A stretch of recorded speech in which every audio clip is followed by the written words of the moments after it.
Hello, and welcome to Fire Emblem 15 ETC playthrough. I'm USS Gordon Captain. I'm flying solo today. So today we have the Battle of Deadman's Mire. Deadman's Mire is a map with 3 Canors, which normally Canors are enemies that you need Leon to snipe, but in this map there's a lot of swamp. So this is the map where Paula, Katria, and Est are going to show their dominance, whereas Leon and May and Dean are going to have a lot more trouble. In spite of this, due to shove and swap, I'll still be able to get Leon across the swamp.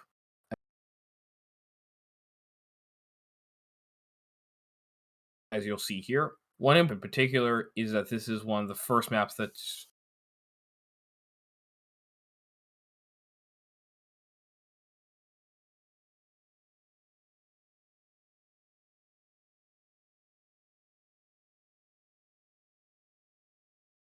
introduces the swamp tile. 1 move across a desert. Dean actually has 3 move across the swamp because Dread Fighters have 7 move and are only weighed down by 2. This is quite a nice feature of being a Dread Fighter.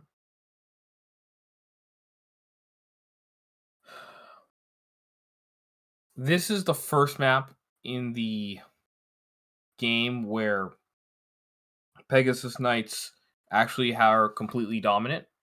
So one of the things that this map really emphasizes is that you're going to need to have multiple Pegasus Knights to take out 2 Canors up in the north. So you may notice that it's really hard for me to move my main army north, whereas my Pegasus Knights can just fly. Importantly here, Paula is actually equipped with no weapon. Paula is equipped with no weapon because she has 0 AS penalty from using no weapon. She 1-rounds the gargoyles with no weapon, whereas Paula with a weapon would not double. Here we get to see our first instance of the reason we use the Brave Sword for real, which is critting Dread Fighters. Dread Fighters are a new enemy type that we haven't encountered, which are the promotion of the mercenary line. However, unlike before, Dread Fighters have Apotope, so they can't really be damaged by magic all that well.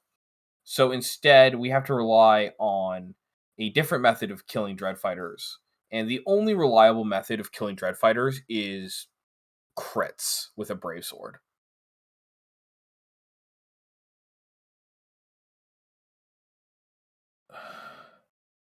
So the key to the bottom side of the map is you want to get as many enemies dead as you possibly can early on the bottom side.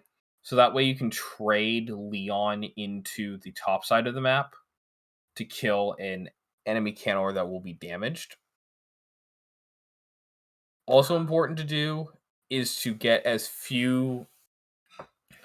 as few player units as possible be adjacent to certain enemies that are dangerous.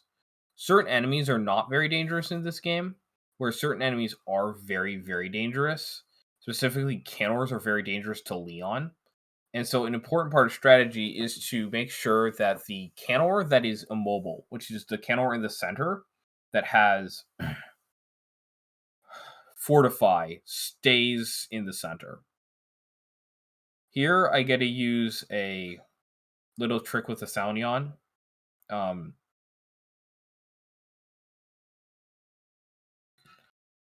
Where we get to trade the Saunion to Paula. Paula's actually going to almost be dead from using the Saunion. One thing that was unfortunate with the way I did the moves, is that I didn't get to have S use the Saunion in this turn, which would have been nice because it would have meant I wouldn't have to use the Saunion later.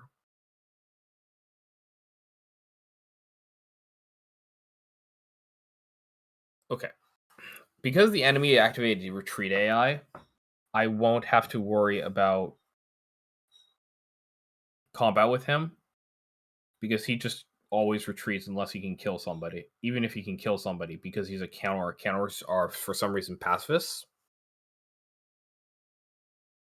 This means this frees up Leon to kill him. Theoretically, any unit could kill him, but Leon's sort of the most convenient way to kill him since he has really high movement.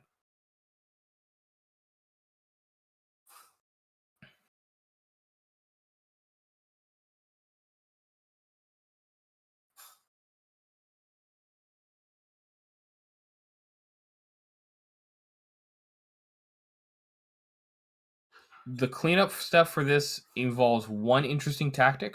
I call it the triangle trade.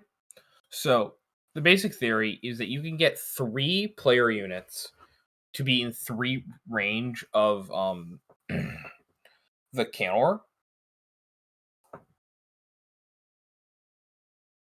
The way you do this is you actually start by attacking the counter at 3 range with a Pegasus Knight. As you see me screw up and attack the counter with a Javelin Est. And then you attack the counter at 2 range